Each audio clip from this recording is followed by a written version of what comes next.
Hello दोस्तों, कैसे हैं आप सब। उम्मीद करता हूं बढ़िया होंगे, बढ़िया से पढ़ाई कर रहे होंगे। बेटा जी, आज का लेक्चर काफी ज्यादा जरूरी है, काफी ज्यादा इंपॉर्टेंट है। हम आज चैप्टर 2 कंटिन्यू कर रहे हैं। चैप्टर 2 में आज मैं जो लेक्चर करवा रहा हूं, आज मैं जो टॉपिक करवा रहा हूं, वो काफी मेन टॉपिक है। वहां से लगभग लगभग बच्चों को एक क्वेश्चन तो कंफर्म देखने को मिलता है एग्जाम्स में। और कई बच्चे इस टॉपिक से, जो आज मैं करवाऊंगा, इससे थोड़ा सा घबराते हैं। क्यों? इसमें कुछ जो है उनका लर्निंग पार्ट है, क्रैमिंग पार्ट है, और बच्चे उसमें डरते हैं, उसमें गलतियां कर बैठते हैं। लेकिन आज मैं उस टॉपिक को काफी इजी लैंग्वेज में, काफी आसान भाषा में सारी चीजें आपको समझाऊंगा। उस टॉपिक का जो नाम है, वो टॉपिक मेरे पास क्या है, उस टॉपिक का नाम है इंडिकेटर्स। चैप्टर 2 का काफी मेन टॉपिक है इंडिकेटर्स। बिल्कुल ठीक सुन रहे हैं आप। इंडिकेटर्स टॉपिक है, ये आज मैं कवर करवाऊंगा आपको। आज ये मेरा सेकंड लेक्चर है। फर्स्ट लेक्चर में मैंने आपको सिर्फ बेसिक बताया था। बेसिक भी क्या, सिर्फ हमने इंट्रोडक्शन दिया था कि what are acids, bases and salts. उसमें मैंने एक एक प्रॉपर्टी बता दी थी। बिल्कुल छोटा सा लेक्चर लिया था। आज जो लेक्चर है काफी मेन है। आज कंप्लीट डिटेल में आपको दूंगा इंडिकेटर्स की। जो एनसीईआरटी में कवर्ड इंडिकेटर्स हैं वो सारे करवाऊंगा। उसके अलावा कुछ एक जो एक्स्ट्रा बुक्स में दिए हुए हैं वो मैं आपको मेंशन करूंगा कि कौन से अपने एग्जाम के पॉइंट ऑफ व्यू से करने ही करने हैं, और कुछ को आप याद रख सकते हो, समझ सकते हो। वो सारी बातें मैं आपको यहाँ पे बताने वाला हूँ। तो सबसे पहले मैं ज्यादा देरी नहीं करूंगा, मैं अपना लेक्चर शुरू करता हूँ। साथ साथ आप वीडियो को लाइक करें। जिन्होंने चैनल नहीं करा सब्सक्राइब, जो फर्स्ट टाइम विजिट कर रहे हैं, चैनल सब्सक्राइब करें और शेयर करें। उससे मैं लेक्चर शुरू करता हूँ अपना। उसके साथ में एक वर्ड जो मैं आपको बताने वाला था, जो वर्ड मैंने आपको दिया, इंडिकेटर्स। इसमें मैं केमिस्ट्री में तो बाद में जाऊंगा, केमिस्ट्री की बात तो मैं बाद में करूंगा। सिर्फ मुझे पहले एक बात बताओ, ये वर्ड तो सुना हुआ लग रहा है। केमिस्ट्री को बिल्कुल हटा दें, बिल्कुल रिमूव कर दें कि हम केमिस्ट्री पढ़ रहे हैं। उसके बाद भी अगर हम इस वर्ड को देखें, इस वर्ड को सुने, तो ये डेली लाइफ का एक वर्ड है। इस वर्ड को, इंडिकेटर वर्ड को, आप दिमाग पे जोर लगा के सोचें कि क्या आपने इसे कभी सुना है। लगभग बच्चे जो इस टाइम इस लेक्चर को देख रहे हैं, क्लास 10th के बच्चे हैं, तो वो जरूर कहेंगे बिल्कुल सुना है। टिक मार्क लग गया, बिल्कुल सुना है। कहाँ ऑब्जर्व किया है, कहाँ सुना है इस वर्ड को, कहाँ देखे इंडिकेटर्स। अब आप कहोगे भाई कार्स हैं, बाइक्स हैं, या कोई भी ऐसा, ट्रक हो गए, बसेस हो गई, कुछ भी ऐसा व्हीकल, इसमें हमने इंडिकेटर को सुना है। और जनरली कार बाइक्स तो हम जो घरों में यूज करते ही हैं। आप कहोगे जी मैंने यहाँ पे इंडिकेटर्स बिल्कुल देखे हैं, यूज भी किए हैं, यूज किए होंगे। लगभग 10th के बच्चे हैं आपकी उम्र के बच्चे तो इस टाइम कार भी चला लेते हैं विदाउट लाइसेंस भी। बिल्कुल यूज किए हुए होंगे आपने, कार में भी, बाइक में भी, स्कूटी में भी। इतनी बात समझ में आ रही है ये क्या रिप्रेजेंट करते हैं। अब आप कहोगे कि क्या बातें लेके बैठ गए आप, इससे हमारे चैप्टर का क्या लेना देना, इससे हमारे कंसेप्ट का क्या लेना देना। भाई, हम पढ़ने तो बैठे हैं केमिस्ट्री, आपने 4-5 मिनट शुरू के इन बातों में ही निकाल दिए। तो बेटा जी, जो इस वर्ड को समझेगा कि इंडिकेटर्स क्या है, तो वो सारी कहानी को समझेगा। सबसे पहले लगभग बात मेरी खत्म हो गई है। इंडिकेटर वर्ड आपने सुना हुआ है, इंडिकेटर आपने देखे हैं, यूज किए हैं, बिल्कुल किए हैं। अब मेन कंसेप्ट आती है, मेन बात जो आता है वो क्या है, मेन जो कंसेप्ट है कि ये यूज कहाँ आते हैं, क्या यूज है इनका, इनको यूज क्यों करते हैं। इन सारी बातों का मतलब एक ही है, भाई ये कहाँ यूज किए जाते हैं, क्यों यूज किए जाते हैं, क्या है ये। तो आप मुझे बताएं, कमेंट बॉक्स में कमेंट करें कि इंडिकेटर्स आपकी सोच में कहाँ यूज किए जाते हैं, क्यों यूज किए जाते हैं। मैं बताता हूं आपको। इंडिकेटर्स जो यूज किए जाते हैं, इंडिकेटर्स यूज किए जाते हैं टू रिप्रेजेंट द डायरेक्शन। जब हमें लेफ्ट साइड टर्न करना होता है तो हम लेफ्ट साइड का इंडिकेटर ऑन करते हैं। जब हमें राइट साइड टर्न करना होता है तो हम राइट साइड की तरफ इंडिकेटर ऑन कर देते हैं। इतनी बात समझ में आ रही है आपको। पार्किंग सेंस इंडिकेटर्स होते हैं, पार्किंग करनी होती है, पार्क करी होती है गाड़ी, कार जो होती है, तो भी हम ऐसा इंडिकेट करते हैं। तो सारे इंडिकेटर्स हैं। मेरी बात समझ में आ रही है आपको। इन सब का रिप्रेजेंटेशन क्या है, इन सब का कंसेप्ट यही है कि ये डायरेक्शन को रिप्रेजेंट करते हैं। हम जब डायरेक्शन को चेंज कर रहे हैं तो ये हम इसको रिप्रेजेंट करते हैं इंडिकेटर के थ्रू। भाई हमने इस साइड आने वाले डायरेक्शन में टर्न करना है, यहाँ जो टर्निंग पॉइंट है हमारे वो रिप्रेजेंट हो रहे हैं, हमारी डायरेक्शन रिप्रेजेंट हो रही है किसके थ्रू, इंडिकेटर्स के थ्रू। अब आप कहोगे बिल्कुल ठीक है, बात समझ में आ गई। तो बेटा जी केमिस्ट्री में भी इनका ऐसा ही एक यूज होता है। आप कहोगे कैसे, केमिस्ट्री में हमने कौन सी कार चलानी है, केमिस्ट्री में कौन सी हमने बाइक चलानी है। बेटा जी कार बाइक नहीं चलानी, लेकिन यहाँ हमने केमिकल से डील करना है।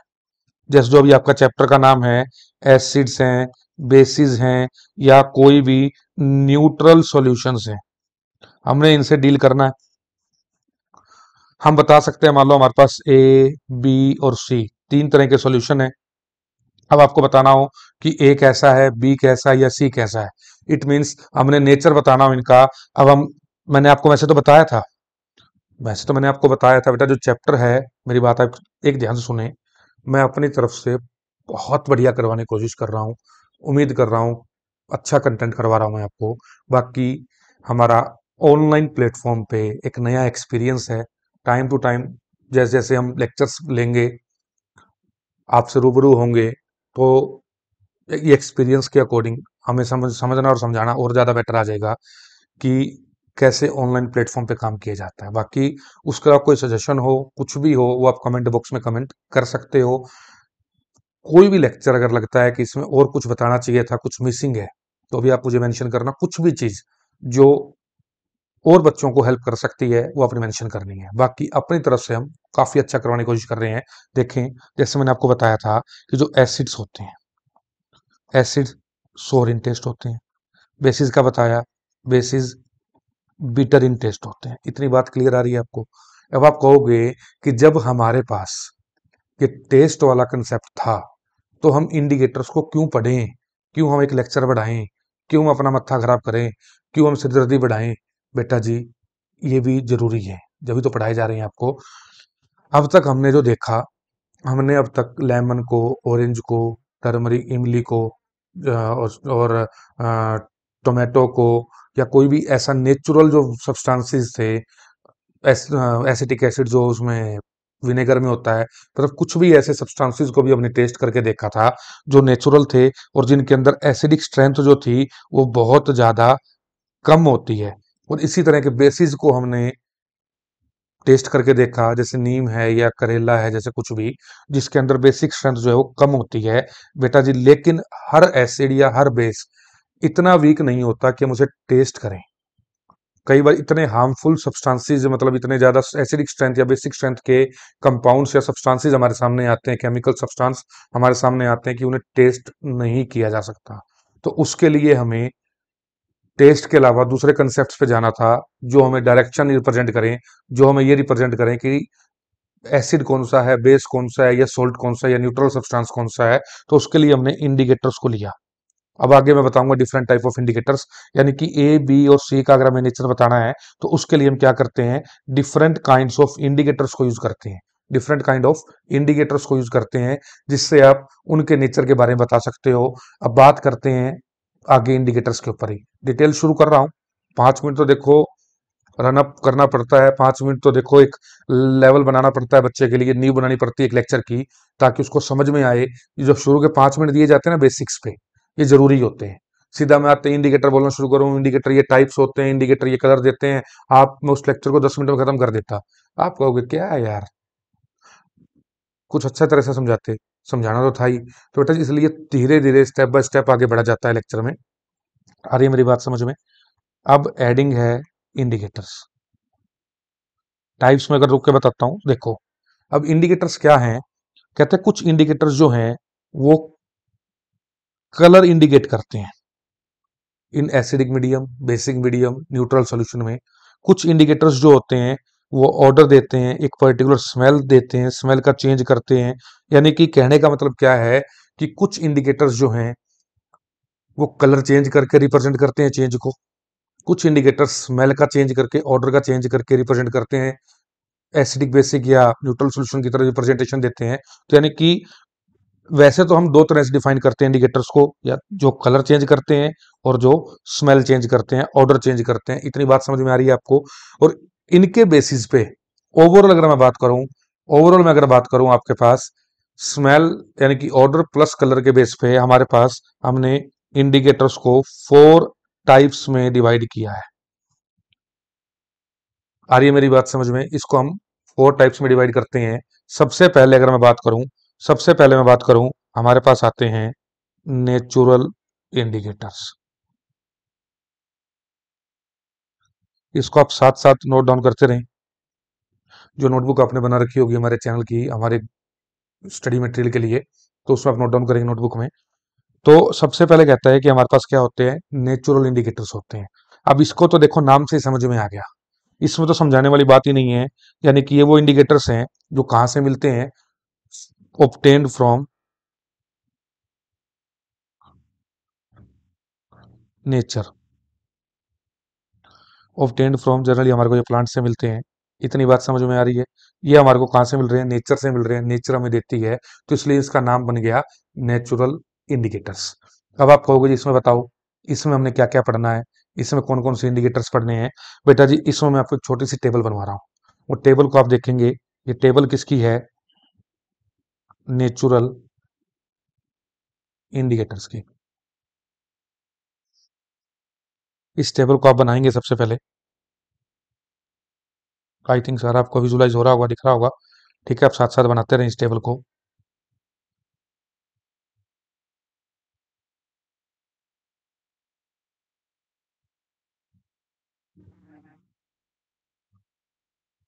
ये आपके पास इंडिकेटर्स है, ये आपके पास एसिड मीडियम, ये आपके पास बेसिक मीडियम। सबसे पहले आपके पास आता है लिटमस, फिर आपके पास आता है टर्मरिक,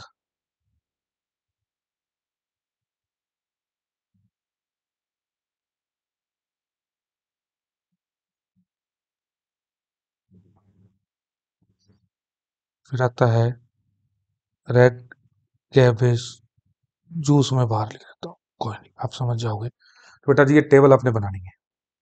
नेचुरल इंडिकेटर में litmus, turmeric, red cabbage juice. अब इसमें मैं जो बता रहा हूँ, इसमें आपका एनसीईआरटी में कवर किया हुआ है सिर्फ लिटमस। टर्मरिक और रेड कैबेज आपको एक्स्ट्रा पॉइंट्स में मिलेगा, ये एग्जाम पॉइंट ऑफ व्यू से ना के बराबर पूछता है। लेकिन लिटमस, लिटमस आपका मोस्ट कॉमन, लिटमस जो है, इसमें मैं बहुत बात करूं, ये मोस्ट कॉमन यूज होगा आपको क्लासरूम में। जब भी आप लैब में जाओगे, बिल्कुल लिटमस पेपर दिया होगा, लिटमस आपको जरूर यूज करवाया होगा। ये मोस्ट कॉमन है और इंपॉर्टेंट भी है ये हमारे पास। ठीक है, लिटमस तो आपने याद रखना ही रखना है।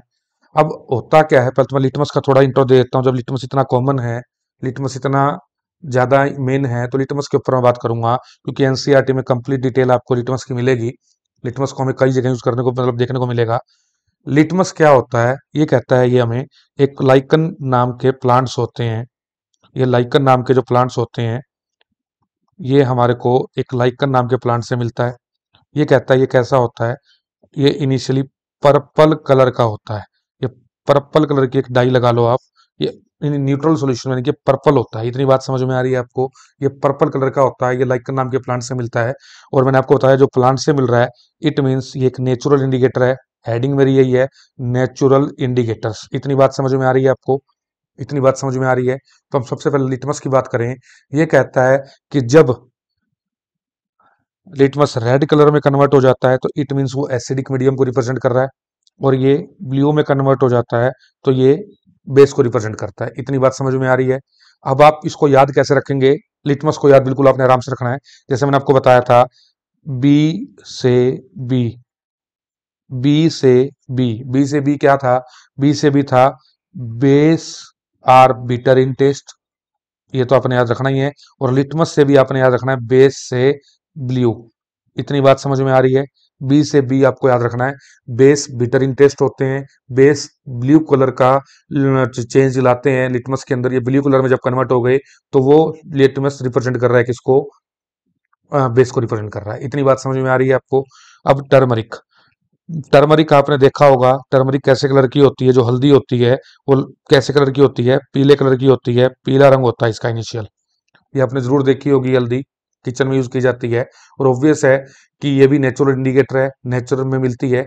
आप इसको घर में भी यूज करके देख लेना। आप एक काम करना, किसी भी कपड़े पे थोड़ी सी हल्दी गिर लेना, कोई भी कपड़ा लेना, आप रफ कपड़ा ले लेना, उस पर आप हल्दी गिर लेना, टर्मरिक गिर लेना। अब उसके बाद होगा क्या, कहता है कि उसको आप मेरी बात को ध्यान सुनेंगे, उस पर आप साबुन लगा लेना, उस पर आप डिटर्जेंट लगा लो, क्योंकि जो सोप हैं और जो डिटर्जेंट हैं ये कैसे होते हैं, बेसिक इन नेचर होते हैं। ये कैसे होते हैं, बिल्कुल छोटा सा ही एक कंसेप्ट है, एक एक्सपेरिमेंट है, इसको आप करके देखेंगे। और मैं जो बता रहा हूँ उसका आपने नोट भी किया होगा शायद, इसको नहीं किया तो बेटा जी कुछ नहीं करना। एक छोटा कपड़ा लेना, उस पर हल्दी गिर देना, कोई सब्जी गिर देना जिसमें हल्दी होती है, उसके ऊपर उसको आप धोना। आप उसको धोने के लिए यूज क्या करोगे, सोप यूज करोगे, डिटर्जेंट यूज करोगे। और ये मैंने आपको बताया कि सोप है या डिटर्जेंट है वो कैसे नेचर के हैं, बेसिक इन नेचर होते हैं। और ऑब्वियस है, अब बेस अगर आपके पास क्या चेंज दे रहा है, अब बेस का आप चेंज देखोगे ना, बेस का आप चेंज देखोगे तो ये कहता है ये कैसा हो जाएगा, ये रेडिश ब्राउन कलर में चेंज हो जाएगा। ये कैसे चेंज हो जाएगा, रेडिश ब्राउन में चेंज हो गया, तो ये बेस को रिप्रेजेंट करेगा। सोप और डिटर्जेंट बेसिक सोल्यूशन बेसिक होते हैं। ये इसको किस में कन्वर्ट कर देंगे, पीले रंग को रेडिश ब्राउन में, पीले रंग को किस में कन्वर्ट कर देंगे, रेडिश ब्राउन में। तो ये बेस का रिप्रेजेंटेशन है। अगर ये येलो का येलो रह गया तो वो चेंज ना हुआ तो वो एसिड है। इतनी बात आपको समझ में आनी चाहिए। और red cabbage juice, red cabbage juice भी एक, वैसे कैबेज आपने देखी होगी ग्रीन कलर की होती है, कैबेज को आप देखते होगे वो ग्रीन कलर में आती है, लेकिन यहाँ पे हमने स्पेशल यूज किया red cabbage juice. Red cabbage लेनी है हमने।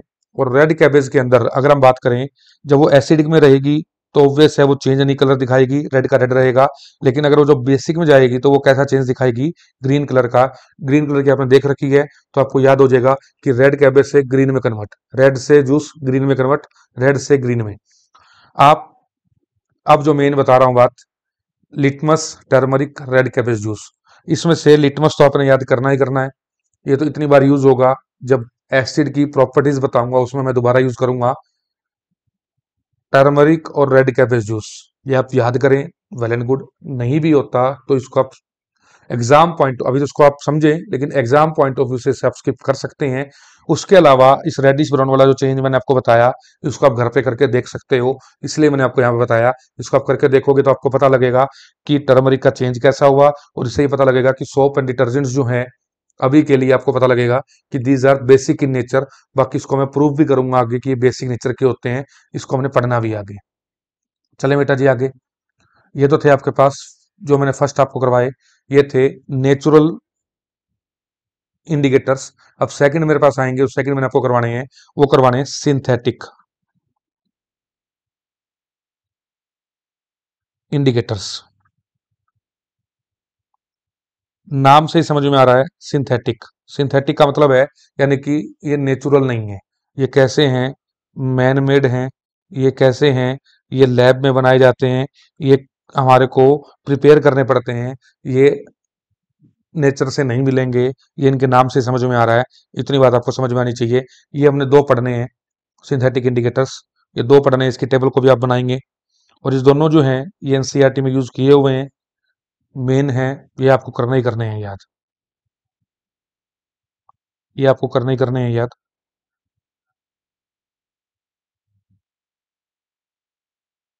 ये इंडिकेटर्स, ये एसिडिक सॉल्यूशन में, ये बेसिक सॉल्यूशन में, ये पहला और ये दूसरा, ये दो इंडिकेटर्स मैं आपको बता रहा हूँ, ये एनसीईआरटी में यूज किए हुए हैं।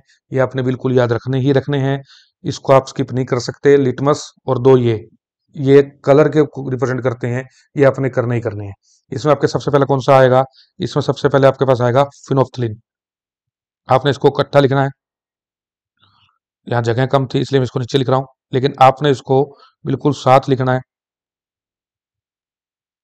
और एक आता है मिथाइल ऑरेंज, बिल्कुल ठीक है, इसको भी आपने मिथाइल ऑरेंज साथ लिखना है।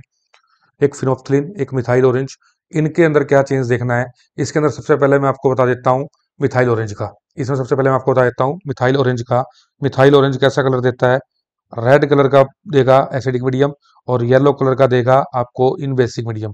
इसको आप याद कैसे रख सकते हो? इसको आप याद रख सकते हो, एक लाइन में लिखवा रहा हूं, मार मार कर लाल पीला कर दूंगा। हंसना नहीं है, बिल्कुल लाइन को याद रखना है। तो आपको समझ में आ जाएगी लाइन। ये लाइन याद रखोगे, मार मार कर लाल पीला कर दूंगा। लाल का मतलब रेड, यानी कि पहले रेड कलर आ गया, और फिर पीला मीन्स येलो कलर आ गया। एसिड में ये रेड कलर देगा, बेसिक में ये येलो कलर देगा। ये तो आपको याद हो गया, मार मार कर लाल पीला कर दूंगा। ये आपको चीज एक दो बार प्रैक्टिस करोगे तो याद हो जाएंगी बेटा जी। ये सारा खेल प्रैक्टिस का है। या सीधी सी बात मैं आपको बताऊं, जो लैब में जाके इनको यूज कराया, उनको तो ये चीज जब यूज ही उन्होंने अपने हाथों से कर ली, कलर का चेंज उन्होंने अपने हाथों से कर लिया, उसको तो ये याद है। अब बात है जो लैब में नहीं गए, लैब में नहीं जा पाते, तो उनको तो बेटा जी कैसे भी करके ये चीज याद करनी पड़ेगी। एक नंबर में क्वेश्चन कई बार आ जाता है, जो चेंज है वो कैसा होगा, किस कलर का चेंज होगा बेटा जी, ये उनके लिए तो याद करने की समस्या है। ये तो आपको याद करने पड़ेंगे, ठीक है बेटा। अब आती है फिनोफ्थलीन। फिनोफ्थलीन में कहता है अगर एसिडिक मीडियम में होगा तो ये कलरलेस हो जाएगा, और बेसिक में जैसे मैं इसको रिप्रेजेंट कर देता हूँ मान लो पिंक कलर से, तो ये पिंक कलर का कन्वर्ट हो जाता है फिनोफ्थलीन। इसको भी आप याद रख सकते हो, P2P। ये यहाँ पे आपके पास आगे 3 P, पी क्यूब, यानी कि फिनोल का पी, फिनोफ्थलीन का पी, और देखोगे PPCP। आ रही है मुझे, phenolphthalein colourless pink. Phenolphthalein colourless pink किसी तरह भी याद कर लो, मेन तो हमें याद करना है। जब अपने हिसाब से कुछ बना लो, मेरे हिसाब से कुछ याद रख लो।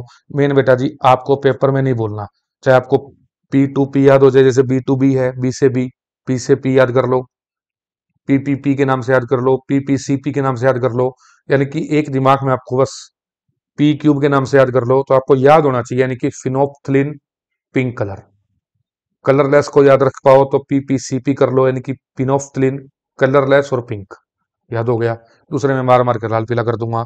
लिटमस तो मैं आपको यूज इतनी बार करूंगा क्योंकि आगे कई बार यूज होगा वर्ड, तो वैसे याद हो जाएगा।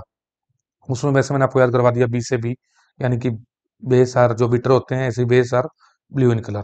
तो अब तक मैंने आपको नेचुरल इंडिकेटर बता दिए, अब तक मैंने आपको सिंथेटिक इंडिकेटर्स बता दी, सॉरी। अब मैं आपके थर्ड कंसेप्ट पे आऊंगा। थर्ड कंसेप्ट मेरे पास आता है ऑल फैक्ट्री इंडिकेटर्स।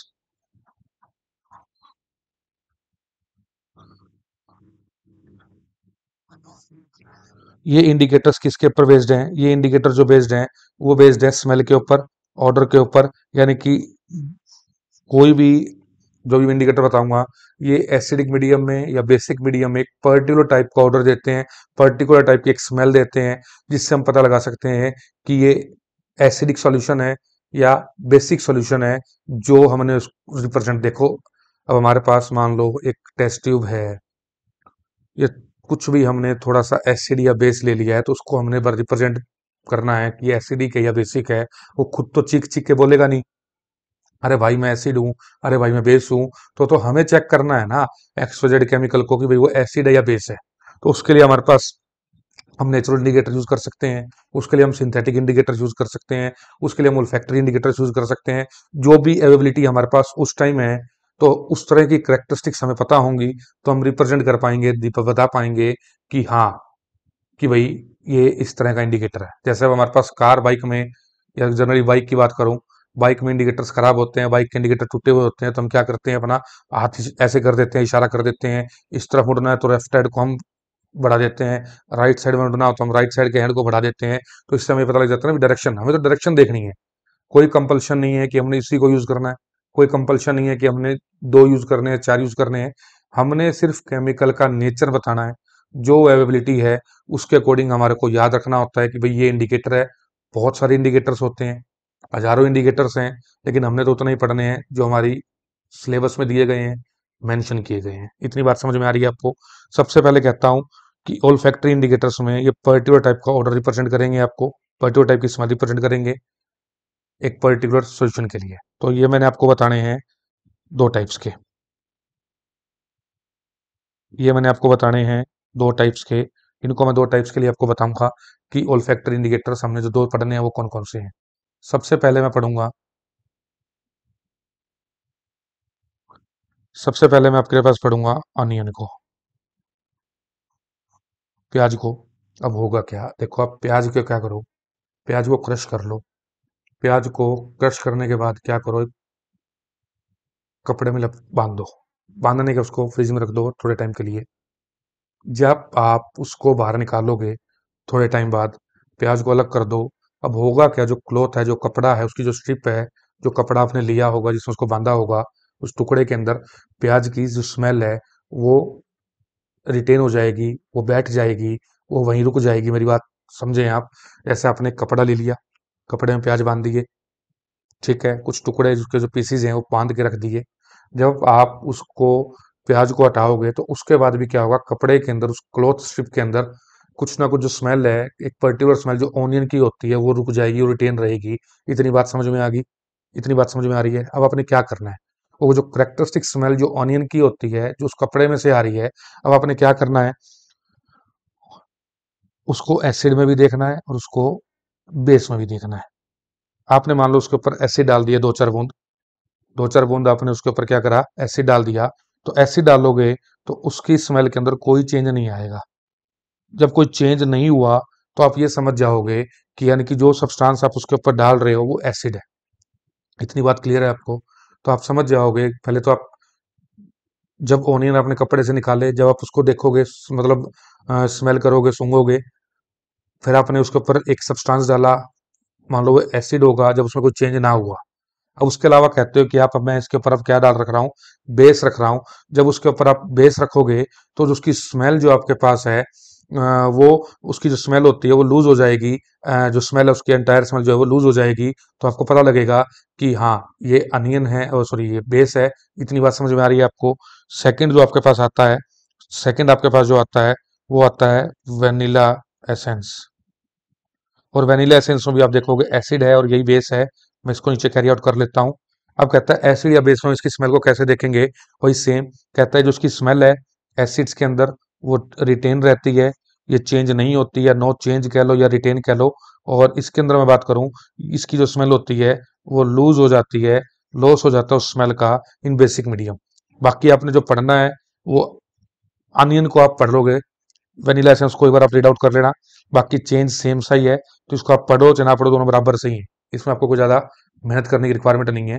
इसमें दोनों सेम से ही है, इसमें आपको मेहनत करने की रिक्वायरमेंट नहीं है। इसके बाद अगर मैं बात करूं, फोर्थ हमारे पास आता है यूनिवर्सल इंडिकेटर। स्पेलिंग देख लेना, ये आ रहा है इंडिकेटर। वैसे तो मैं इसके ऊपर एक अलग वीडियो लाऊंगा, काफी डिटेल दूंगा उसके अंदर, मैं आपको एक अलग वीडियो लाऊंगा। लेकिन यहाँ इंडिकेटर्स की बात चल रही है तो यहाँ पे इसका इंट्रोडक्शन तो देना बनता है। मैंने आपको बताया नेचुरल इंडिकेटर, मैंने आपको बताया सिंथेटिक इंडिकेटर, मैंने आपको बताया ओल्फैक्टरी इंडिकेटर। फोर्थ इंडिकेटर आपके पास है यूनिवर्सल इंडिकेटर।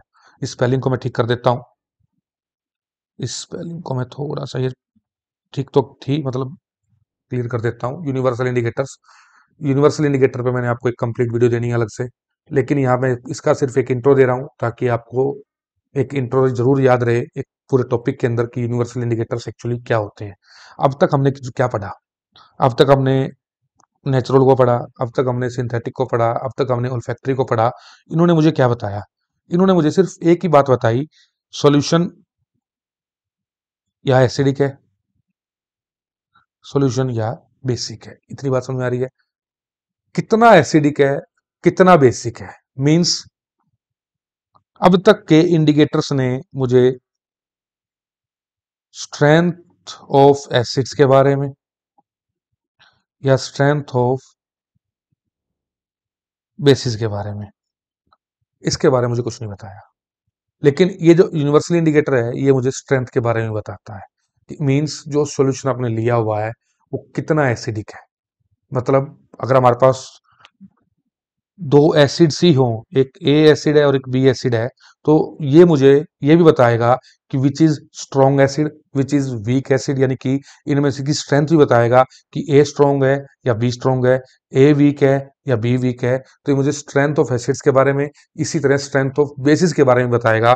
अगर हमारे पास तीन एसिड्स हो या तीन बेस हो तो उनकी भी हम स्ट्रेंथ को कंपेयर कर सकते हैं बाय यूजिंग यूनिवर्सल इंडिकेटर। अब इसका बेसिक शुरुआत तो कर दी है मैंने कि ये कैसे बताएगा वो तो बताता हूँ, लेकिन ये क्या बताएगा वो मैंने आपको बता दिया।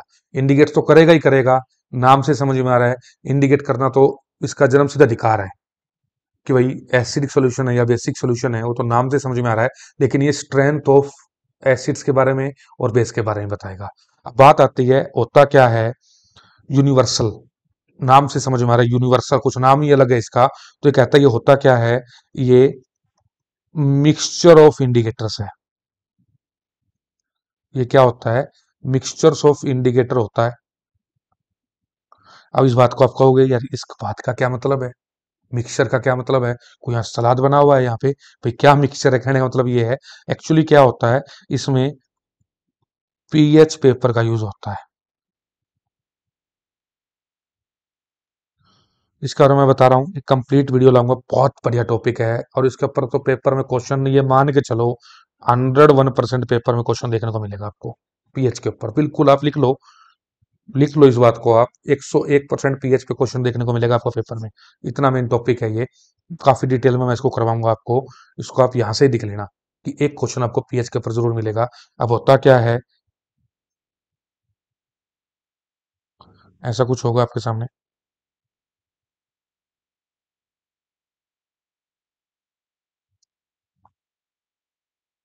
इसके ऊपर नंबर डले हुए होते हैं। इस साइड ये नंबर मिलेंगे आपको, इस साइड यहाँ नंबर मिलेंगे आपको। आ रही है मेरी बात समझ में, यहाँ अलग अलग कलर्स होते चले जाते हैं। जब हम सात से इधर जा रहे हैं या सात से उधर जा रहे हैं, लेफ्ट साइड में या राइट साइड में, तो ये अलग अलग कलर भी लिखे होते हैं, कलर भी रिप्रेजेंट होते हैं, नंबर होते हैं। सात हमारे पास जो आता है उस पे जो सॉल्यूशन होता है, क्या हो रहा है?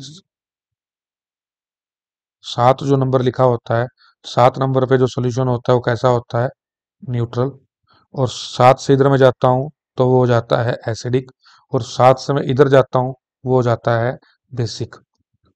अब कहता है 0 से 7 सभी में एसिडिक होगा, और 7 से 14 सभी में बेसिक होगा। मेरी बात समझ में आ रही है।